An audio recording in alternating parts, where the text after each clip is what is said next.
Hello everyone, and welcome to the first random channel video that actually has good quality. Yay! You can already probably tell what we're talking about by reading this, but unless you're illiterate or dyslexic or something else I am unaware of. In that case, we will be talking about what if Marcy and Sasha switched where they landed in Amphibia, Part 3. You might be wondering where parts 2 and 1 are if you haven't seen those videos, and you can find them if you go to my YouTube channel, plus a bunch of other what-ifs. But unfortunately, if you go to them, you're probably gonna stare at either me, talking to you while all you see is black, or me talking to you while I hold my phone up to a piece of paper. But where they lack in quality, they have context. Oh yeah, and also very good storytelling, but also context. Anyways, without further ado, let's get into it.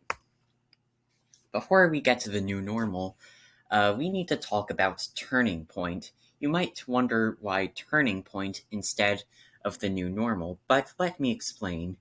Marcy watches as Anne and the planters go through the portal and Sasha being brutally impaled.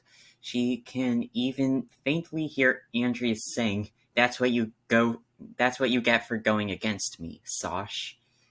It's enough to make little Marmar cry. Andreas then turns around to Marcy, planning to make her the Corps' host. As far as even though he hasn't spent as much time with Marcy as he did in the original timeline, he knows Marcy well enough to know she's the smartest of the three girls. But then something happens Andress does not account for. Marcy activates her calamity powers. And from the beatdown that he just took from Anne, he barely stands a chance against Marcy. Eventually, her power runs out. Oh, wait. First, I have to show you this. You might wonder why, but it's the law. Anyways. Eventually, her powers run out, and Andreas is barely able to stand up. Marcy commands Grime to grab the music box and Sasha, which he does. Andreas is about to stab them all, but at the last minute, Grime throws himself, Sasha, Marcy, and the Calamity Box out of a window, where they get caught by Joe Sparrow. They then fly away as one of the robots chase them. The three return to Wartwood, getting Sasha medical attention. Marcy knows that she needs to go back to Earth to get Anne back, but stays in Amphibia for at least a few days to get everything settled down and everything. She makes a disguise for Grime and heads back to Earth to get Sasha to a hospital. After a while, the doctors say she's in a coma and won't wake up for a while. Marcy's glad her friend is in good hands, though. Sorry. Then she goes to see Anne and the planters, who are still in quarantine at the time, so the new normal and Turning Point are the same episode, I guess. Marcy catches Anne up on what's been happening with her, and catches Anne's parents up on what actually happened in Amphibia, since Anne lied to them at first. Then, after everything cleared up, they come up with a plan to stop Andreas. Though Andreas is a powerful foe, most of, if not all of his power comes from the box, which is no longer in his possession, so a rebellion against him is more than possible. So, once Sasha's awake again, they can start the fight against him.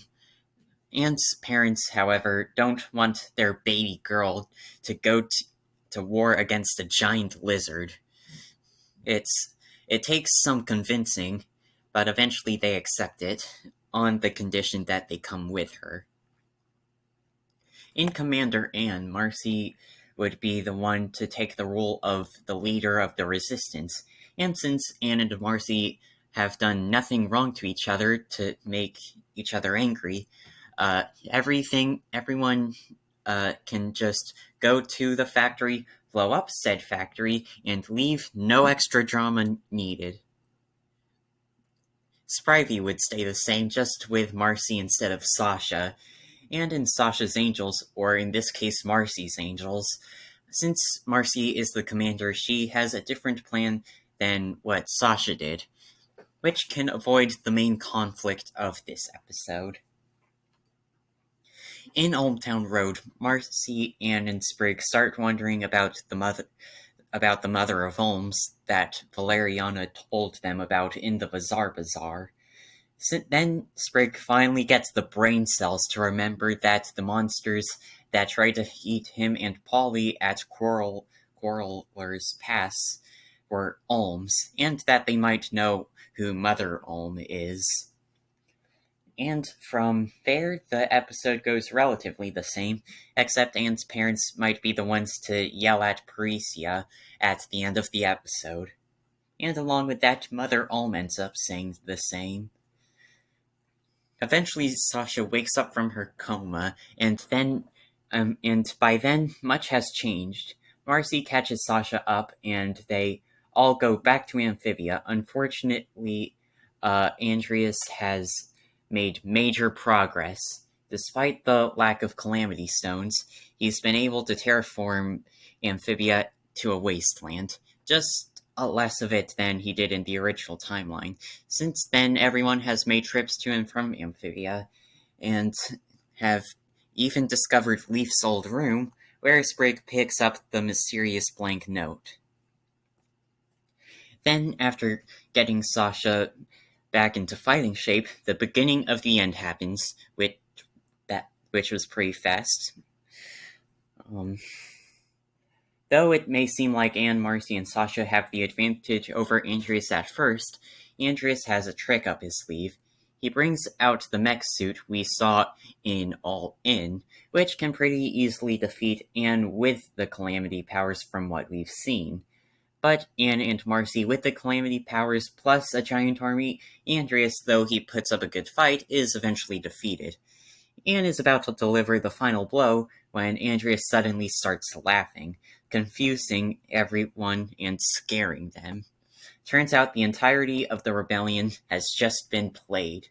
The Corps told him that it would be stupid for the rebellion to bring the music box to the battle, where they could easily steal it. So it must be protected at the rebellion's home base. So Andreas tracks down where it is, and once mostly everyone leaves to battle Andreas, a large group of robots are sent to Wortwood, where they easily defeat whoever's left guarding it. Back at the castle, we see a large group of robots flying back to the castle, Calamity Box in hand, and Marcy and Anne try to stop it, but their powers had run out. Joe Sparrow tries to stop it and even takes down a few of the robots, but then falls down to the ground after one of the robots shoots him in the wing. Eventually, the music box is put back on its pedestal. Andreas then uses the robots to take the three girls, the planters, Grime, and Anne's parents, and sends them up to the castle as the rest of the rebellion retreats. Andreas is about to go into the castle himself when he sees something out of the corner of his eye. A red sheet of paper that had fallen into the water. He reads it, knowing its leaves, and thinks for a moment before going back into the castle. Inside, the Corps is waiting. They tell Andreas to find a way to safely extract the Calamity powers so they can use Marcy as a host. Anne, on the other hand, can just be straight up killed, as she has the Calamity powers but isn't the Corps' ideal host. Anne is pinned to the floor, about to have a sharp object lodged into her heart. This seems like it for Anne, death by something she cannot even comprehend. When suddenly, Andreas decides to reason with the Corps, giving Anne a few moments. Andreas tries to tell the Corps that such acts of violence aren't necessary, but the core can't be negotiated with.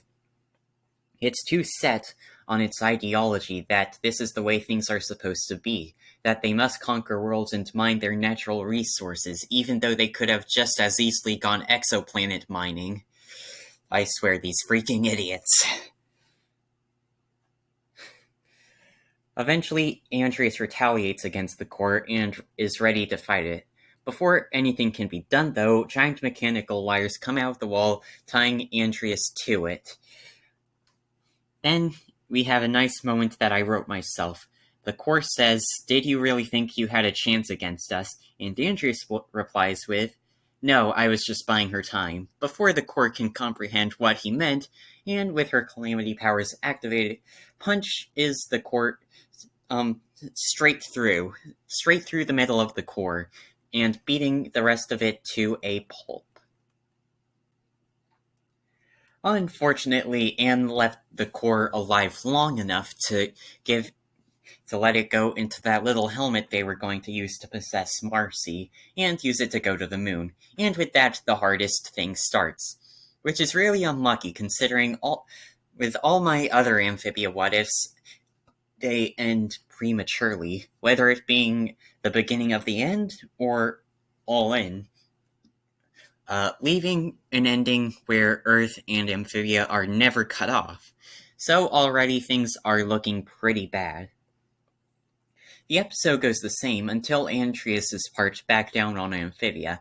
He remembers the mech suit is still intact, because he didn't willingly give up while fighting Anne. It's not as broken as it was. Still, a few broken pieces here and there, but definitely not beyond use. So, along with the robots, he joins to take down the core. He joins the girls to take down the core, and even brings his sword. When the core's power eventually overcomes theirs, however, the girls still have to decide who has to be the one to sacrifice themselves to save Amphibia. It's here that Marcy finally admits to the girls that she got them stuck in Amphibia on purpose. Without Andreas being close enough to Marcy, he couldn't expose her in true colors. So she's been bottling it up for all 3 seasons instead of just the first 2. She says that she should be the one to do it, not just for doing that, but for hiding it from them for so long. And hiding it. Sorry, I lost where I was in the script. It's definitely a tough decision, but eventually Sasha and Andreas are the ones on Amphibia, and Anne is the one in space with the stones. She does the secret spell, she does the secret spell, then she gets flapjacked, meets the multiverse guardian, and turns down its offer to take its place, and goes back to Earth.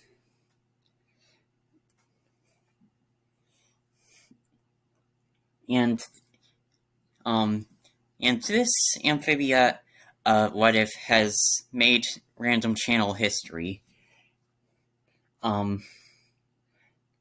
Because it's the first one where the 2 worlds are actually split apart for Amphibia what ifs, because usually my what ifs end with there being enough calamity power left for travel between worlds to still be possible.